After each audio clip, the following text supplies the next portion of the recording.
Welcome back to Sleep Deeply channel.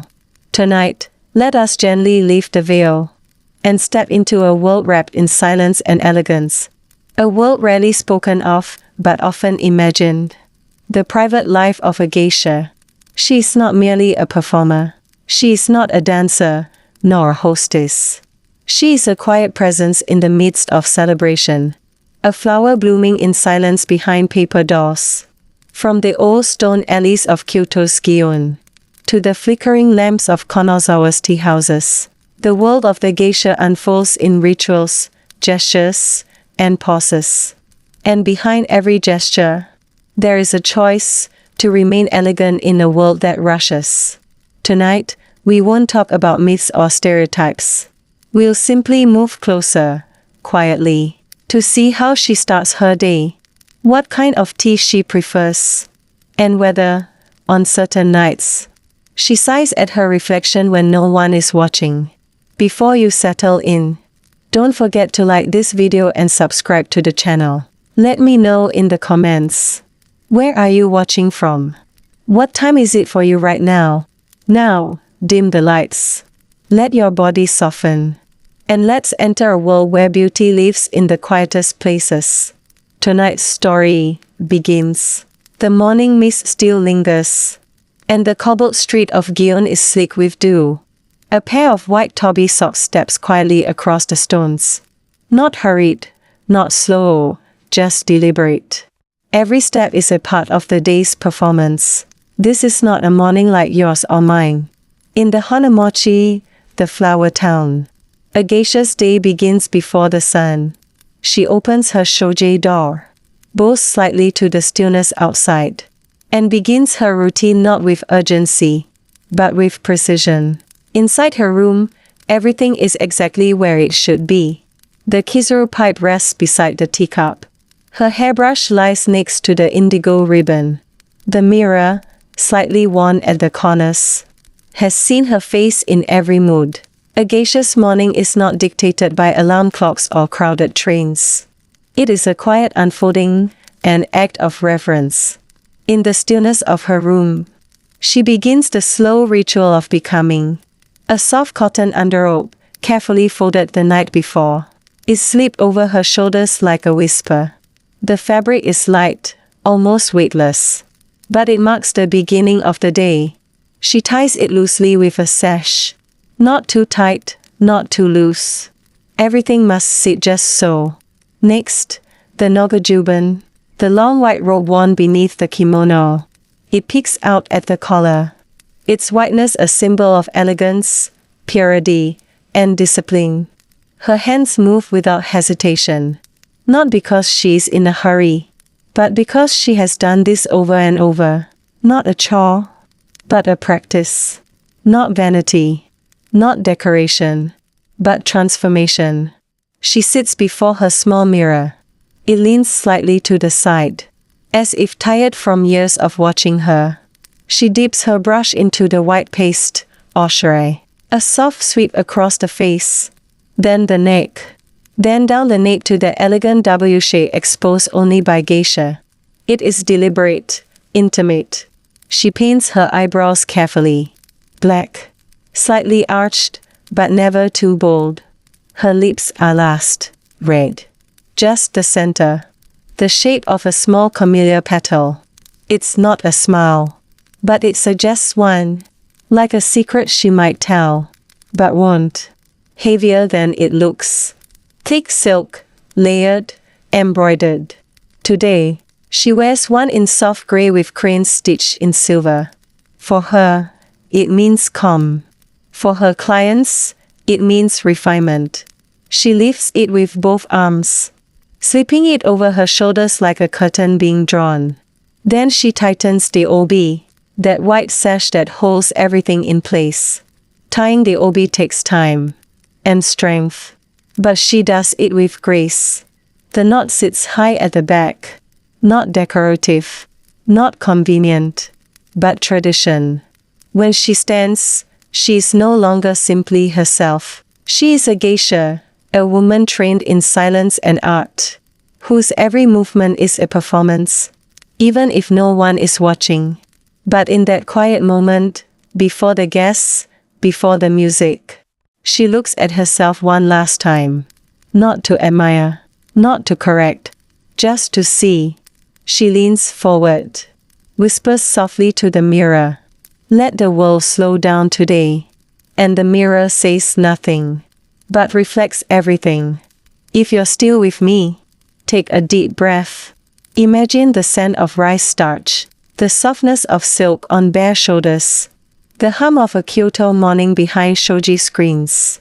This is her world. Not loud, not flashy, but intentional, precise, beautiful. Tonight, we've only begun. The sun has not yet reached its highest point, but in the narrow alleyways of Gion, the light already dances.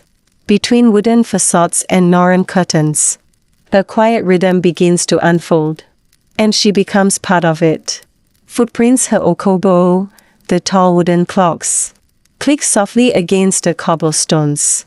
Each step echoes, not loudly, but just enough to be known. She does not hurry. She never does. A geisha walking through Gion is not meant to rush. She is part of the scenery.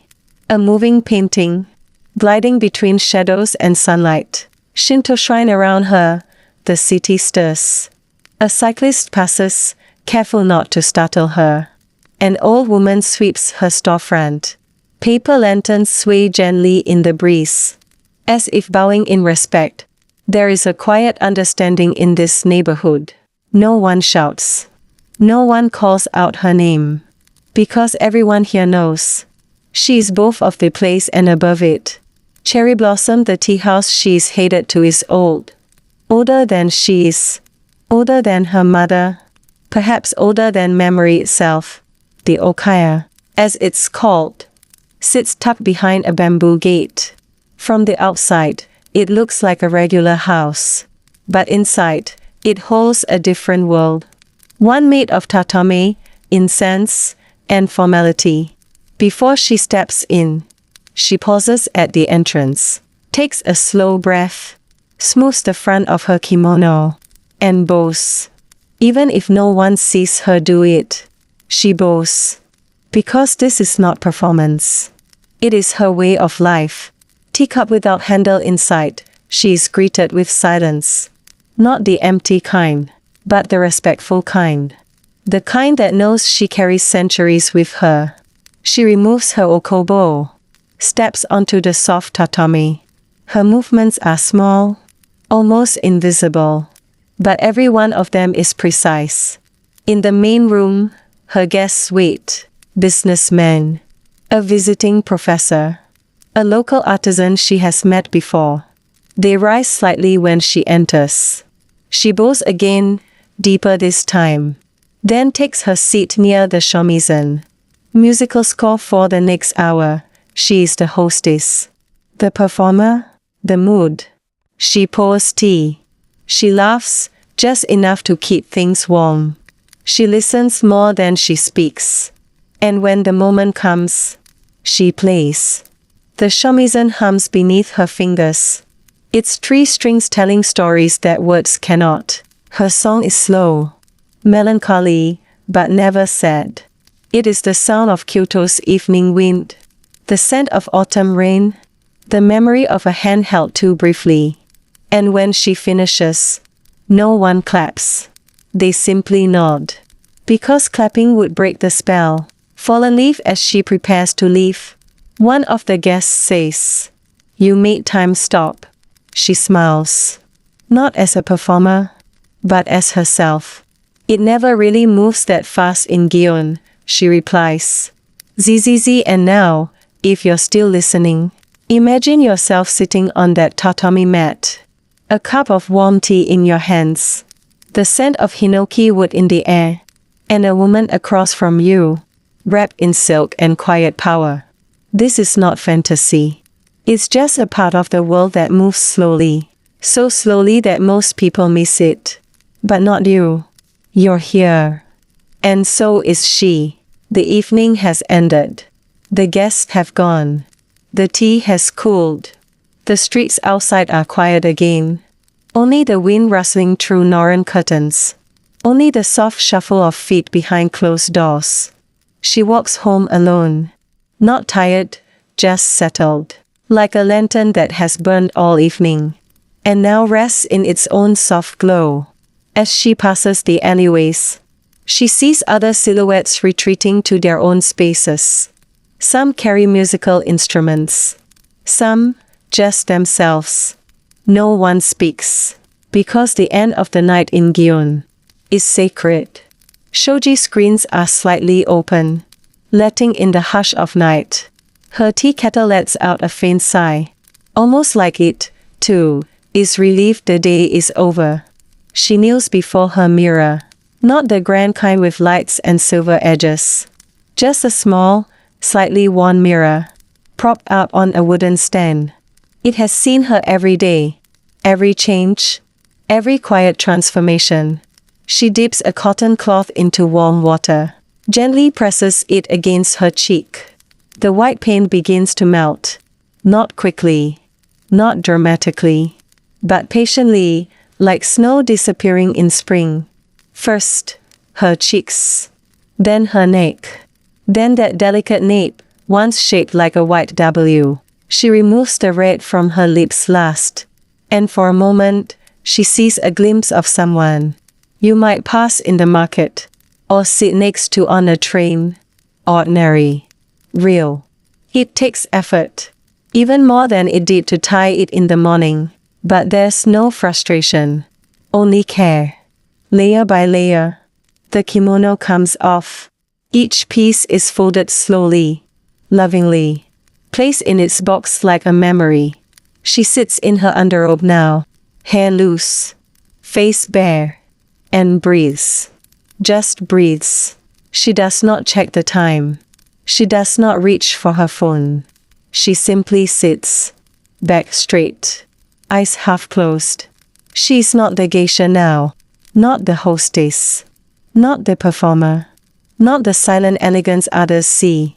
She is just herself, a woman, in a quiet room, at the end of a long, beautiful day. Sometimes, she writes, not for publishing, not for anyone to read. Just a line or two in a soft-covered notebook. Today, the man with the grey coat said he missed his mother.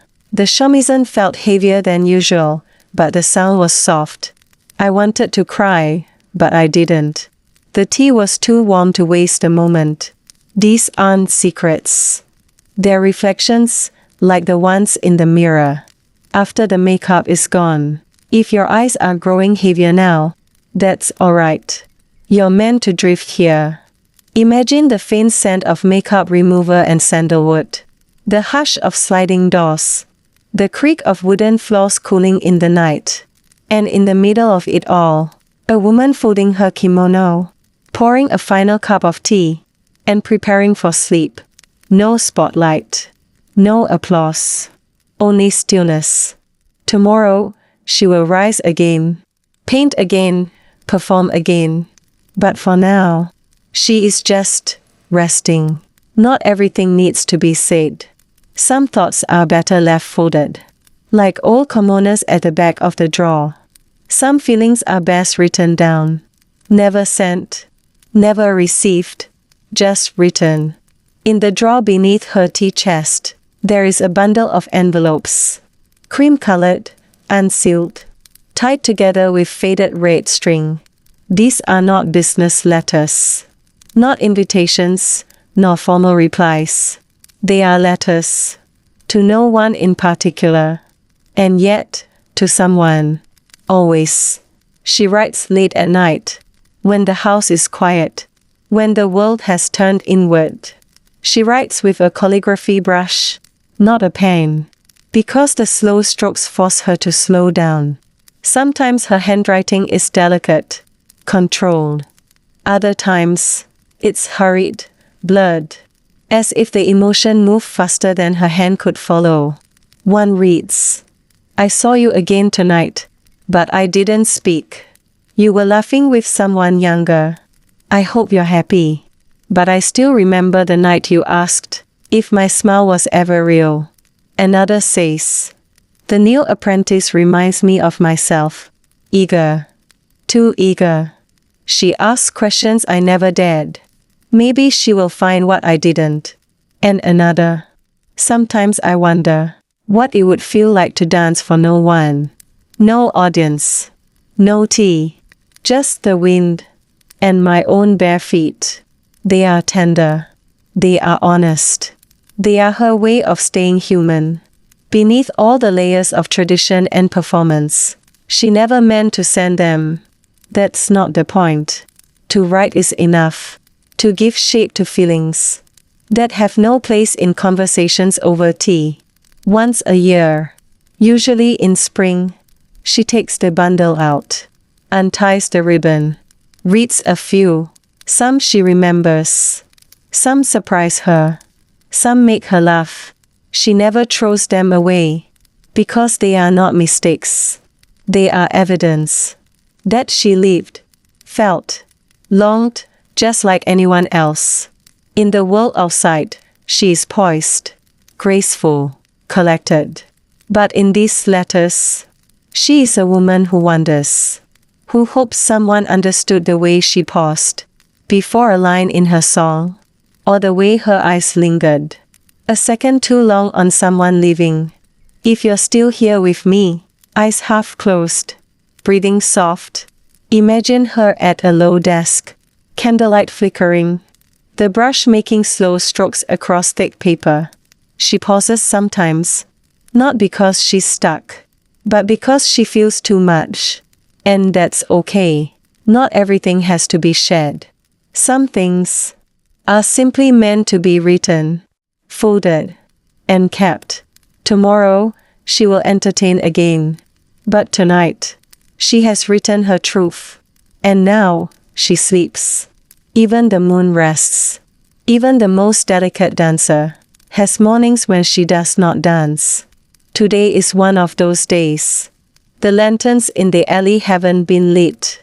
No one knocks. No clients wait. No shamisen needs tuning.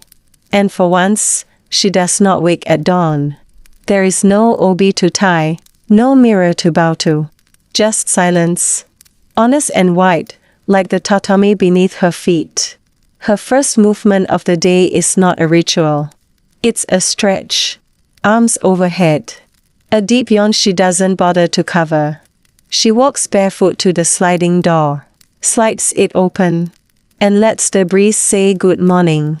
There's a potted bonsai by the window. She leans down, waters it gently, and says, "It's just you and me today." The bonsai says nothing, but somehow, she feels heard. Rice, pickled plum, a soft-boiled egg. No makeup, no performance. Just the sound of her chopsticks. And the kettle starting to sing. She doesn't eat quickly. But she doesn't drag it out either. It's not a show. It's nourishment. And in that moment, she feels ordinary. In the best way. Today, there's time for little things. She opens a book she's read 3 times.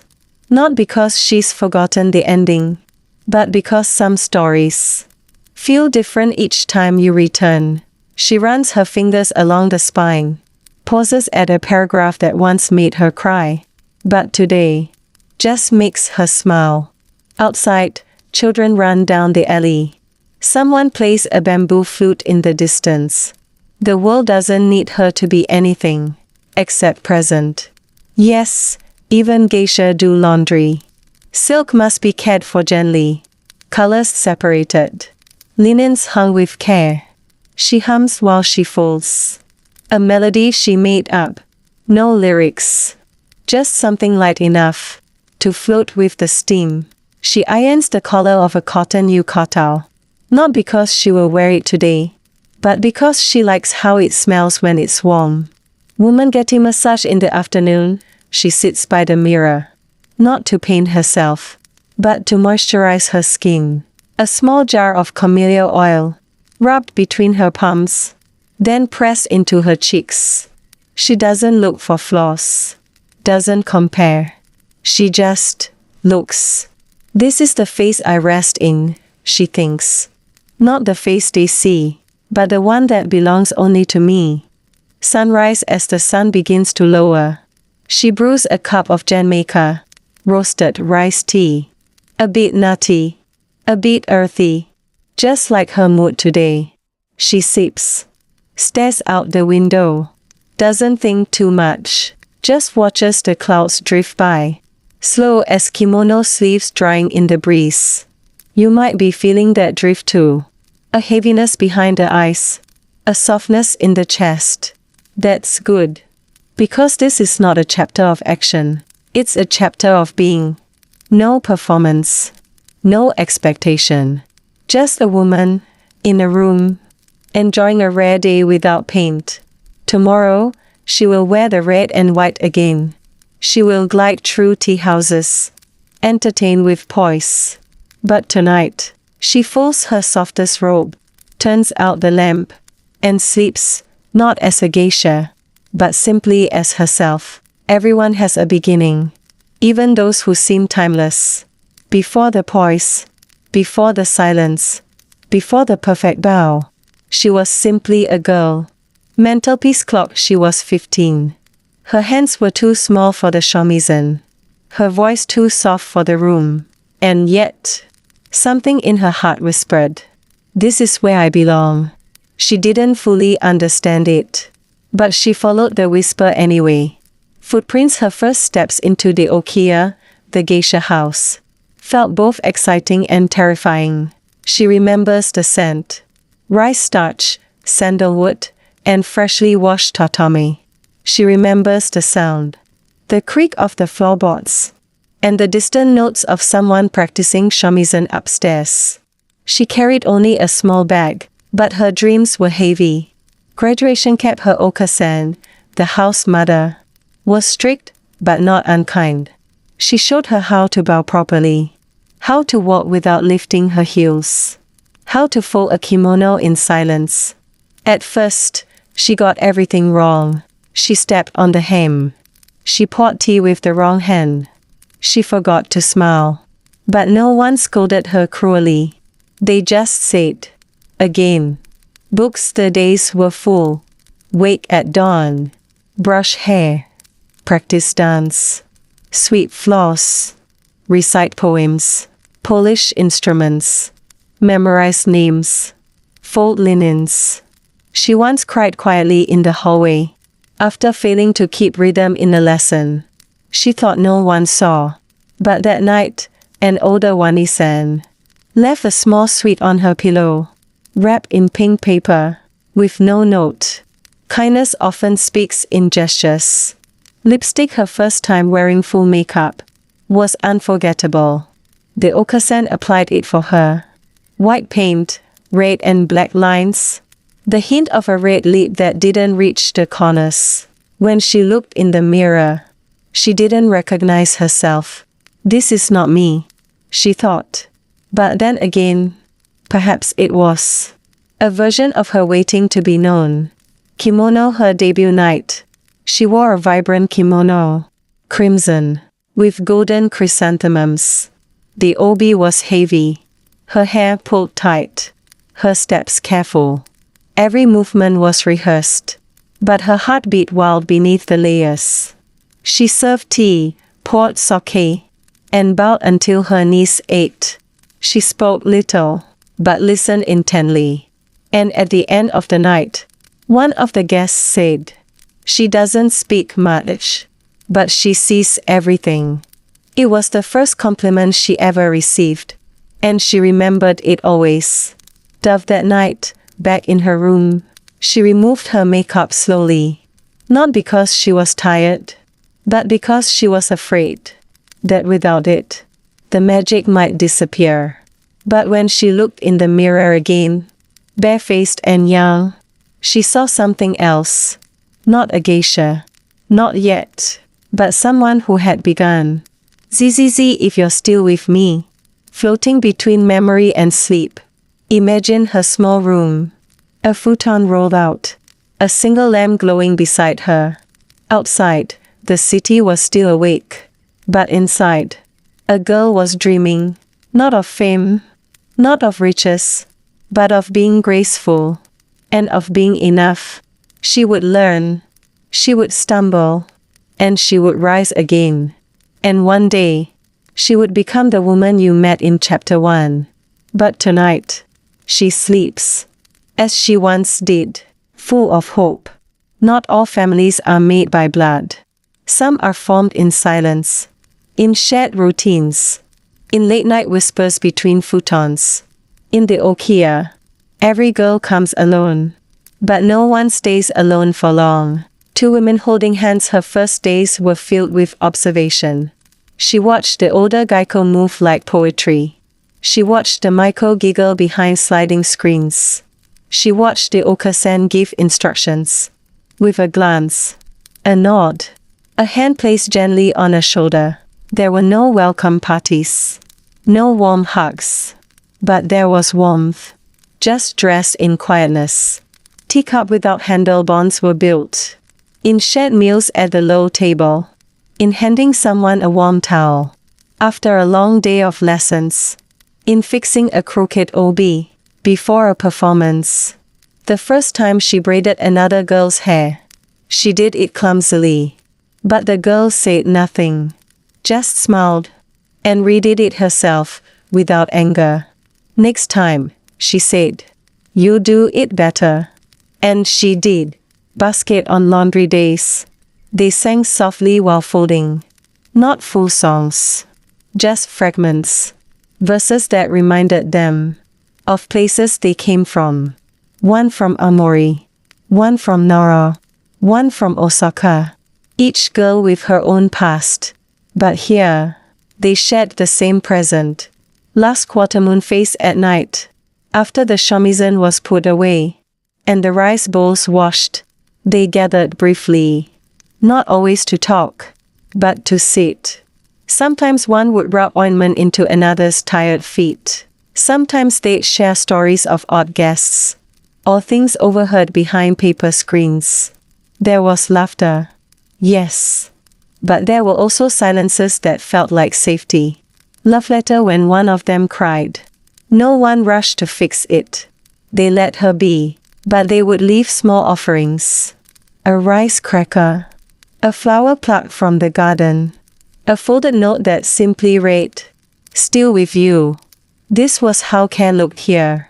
It didn't shout. It sat beside you. And waited. Paintbrush as time passed. The younger ones grew. They became the ones teaching. Showing how to press a sleeve. How to listen during a conversation without interrupting. How to smile without revealing too much. She remembered thinking, we are like brush strokes on the same scroll. Different, but part of one painting. ZZZ if your breathing has slowed by now. If your fingers have relaxed beside you. That's just right. Imagine the Okiya at night. Rows of futons laid out. Soft breathing rising in unison. The air filled with faint traces of camellia oil and incense. And beneath the same roof, girls who were once strangers, now sleeping shoulder to shoulder, woven together by rituals, routines, and a tenderness, never quite spoken aloud. Tomorrow, they'll rise again, each with her own tasks, each in her own rhythm. But tonight, they rest as sisters. A performance is never just a performance. To the untrained eye, a dance is grace. A song is melody. A pour of tea is service. But to her, every movement was a message. Woman dancing the flick of her wrist, the angle of a bow, the number of steps between one fan and the next. They all said something. To those who knew how to see, the language was as clear as spoken words. To those who didn't, it was simply beautiful. And sometimes, that was enough. Japanese dolls in her early days. She focused only on the steps. On not missing a beat. On keeping her sleeve from brushing the tatami. But as she matured, she began to understand the silence. Between the notes. The stillness between gestures. That's where the truth lived. Scroll, there's an old saying in Kyoto. A geisha never speaks with her mouth first. She speaks with her presence. With the way she enters a room. With the tilt of her head. When someone makes a joke. With the pause. Before she smiles. All of it is deliberate. But none of it is forced. It's a script written in air. Performing out some nights, she danced tales of lost love. Other nights, she danced for joy. Her feet light like petals. She once danced for a man. Whose eyes never left his drink. He didn't applaud. Didn't speak. But as she bowed to leave, he placed a single folded paper beneath the coaster. No words, just a pressed cherry blossom. That night, she cried. Not from sadness, but from knowing that someone had heard the story. Without her ever saying a word. Scarf, even her kimono told stories. A crane for longevity. A wave for resilience. A maple leaf for quiet change. Sometimes, she wore a pattern. Not for its beauty, but for what it whispered. Teacup without handle when she served tea. She did it slowly, not just to look graceful, but to give the guest time. To breathe. To observe. To feel noticed. It wasn't manipulation. It was presence. And presence, when given sincerely, is rare enough to feel like magic. ZZZ, if you're still listening. Eyes soft, mind quiet. Imagine her kneeling on a raised platform. Fan open in one hand. Head slightly tilted. She's not just dancing. She's revealing. Without a single word. She's telling you how it felt to miss someone. To dream. To choose silence over confession. You may not understand every symbol. You don't need to. Just feel it. Because sometimes, truth arrives. In the flutter of a sleeve. Some goodbyes are not spoken. They arrive quietly. Like the end of a season. Or the sound of rain that no one remembers starting. Cloud with rain, he wasn't like the others. He never arrived drunk. He never made grand gestures. He never asked her to dance his favorite piece. But he noticed things. Like when she changed her hairstyle. Or when she switched from Jamaica to Hojicha. Or when her fan had a slight tear. And she pretended not to mind. He would say, "You seem a little tired today." Or simply, "The moon is sharp tonight, isn't it?" Say he never stayed late. Never overstayed. Just long enough for a few cups of sake. A few gentle exchanges. A story or two. He often asked about poetry, but never her real name. She liked that. She once caught herself adjusting her kimono, twice before his arrival. And she realized, she was hoping to be seen. In the way he saw her. Not as perfect. Not as a performance. Just, present. Calendar, and then he stopped coming. No warning. No apology. No sudden scandal or farewell gift. Just absence. At first, she thought he might be traveling. Then, that he might be ill. Then, that he had grown tired. She told no one. Because what could she say? He didn't promise anything. But I missed the way he looked at the moon. Closed mailbox with raised flag. Weeks passed. The season changed. One day, she walked past a small bookstore near the river. The window display had changed. In the center, a slim volume of poetry. His name was on the cover. She went inside, picked up a copy, flipped through slowly. No dedications, no acknowledgements. But on page 37, a short piece simply titled, "To the One Who Taught Me How Silence Can Feel Like Home." She never told anyone, never mentioned the book, but she bought it. And once a year, she reads that poem. On the night it first rained, after he disappeared. Some would call it heartbreak. But she doesn't, because heartbreak implies a break, a crack, a rupture. This was softer. More like a page turned, without a crease. Zzz as you close your eyes now, and feel your breath settle. Imagine her seated beside a paper lamp, book open in her lap, the soft sound of drizzle outside. She is not crying. She is remembering. And sometimes, that's enough. He never said goodbye. But not all things need to be said. Some stories end in the sound of falling rain, and the quiet comfort of a poem written for no one but her. Every stage has its final bow. Every curtain, a moment before it closes. Not every farewell is grand. Sometimes, it's just the last time you do something, without knowing it's the last. Red paper lantern that evening began like many others. The lanterns were lit one by one. The tatami had been swept. The tea bowls were arranged. Incense whispered through the air. Like a familiar sigh, she adjusted her collar in the mirror, as she had for years. Straightened her obi. Checked her hairpin. Everything in place. Everything quiet. Musical notes downstairs. A familiar tune echoed. The shamisen hummed low. Laughter drifted in from the entrance. It was a full house. But she didn't feel rushed. There was calm in her motions. Not out of boredom, but out of knowing. I have done this long enough to make it feel like breathing. Sake that night's guests were kind. Gentlemen of few words. A lady with a fondness for seasonal sweets. She poured sake. Listened to stories she'd heard before.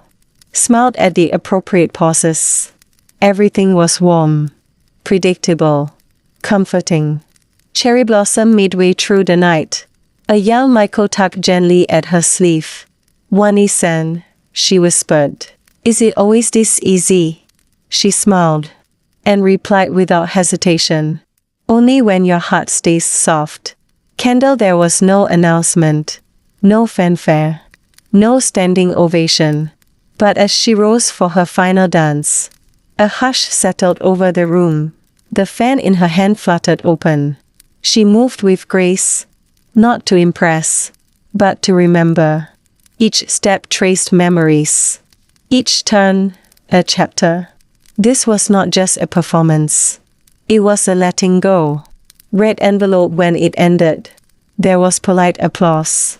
A few bows. A final cup of tea. Someone placed a folded origami crane beside her seat. No note. But in the language she had learned to read so well. It said, "Thank you for making the quiet beautiful." Night with stars, she stepped outside into the alley. It was late. The moon hung low. The lanterns swayed in the breeze. She paused, not to look back, but to breathe it in one last time. Not sadness, not joy, just peace. Zzz as your breath settles. As your eyes soften with sleep, picture her walking slowly through Gyeong's narrow streets. Kimono rustling softly. Getters tapping gently on the stone. No one stops her.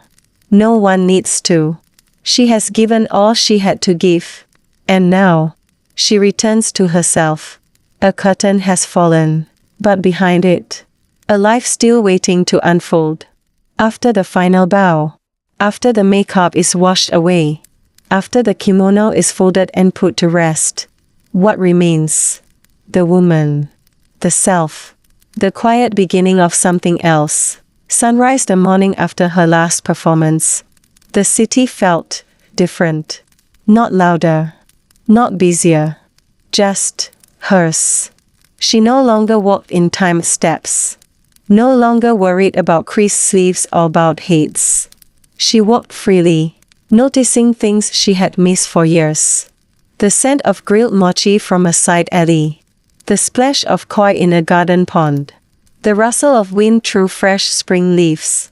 Everything ordinary, but newly seen. Blossom, she wore simple clothes now. No silk, no layers, no ornaments. But she still carried herself with the softness of someone who had learned to move with intention. Old habits, like old songs, don't vanish. They just hum quietly beneath the surface. Books in the afternoons, she read. Books she never had time for. Poems not for recitation, but for reflection. She wrote letters she never sent. Letters to the girl she had once been. Letters to the guests who came and went. Letters to the rain, to silence, to the moon, not to be answered, just to be written. Thread she learned how to mend things, not just commoners, but little things in herself. She started a small garden. Tomatoes, eggplant, a few herbs. She liked the way her hands felt in the soil. Unpainted, unguarded, real. Hot beverage she found joy in small routines. A cup of tea alone. A radio playing softly in the kitchen. Futons aired out in the sun. There was no audience. No rhythm to keep. And yet, she still danced. Just a little, when no one was watching. Packaged once in a while. A box would arrive from Kyoto. Inside, a fan she'd left behind. A hairpin someone had found. Each item, a memory. She didn't cry. She smiled. Because the past doesn't vanish. It just changes homes. ZZZ. And now, as your breath slows, and your limbs sink deeper into stillness, know this. She is no longer who she was. But she carries every version of herself gently. The apprentice who stumbled. The sister who stayed up late to comfort. The artist who danced heartbreak with her fingertips. And the woman now, who wakes early, makes her tea, and greets the morning. Not with paint and bows, but with peace. Not every life ends in a climax. Some simply continue, quietly, gently, beautifully. Crescent moon. This is not the end, only the beginning of a life lived for no one but herself. Good night, or rather, good morning, and thank you for walking with her.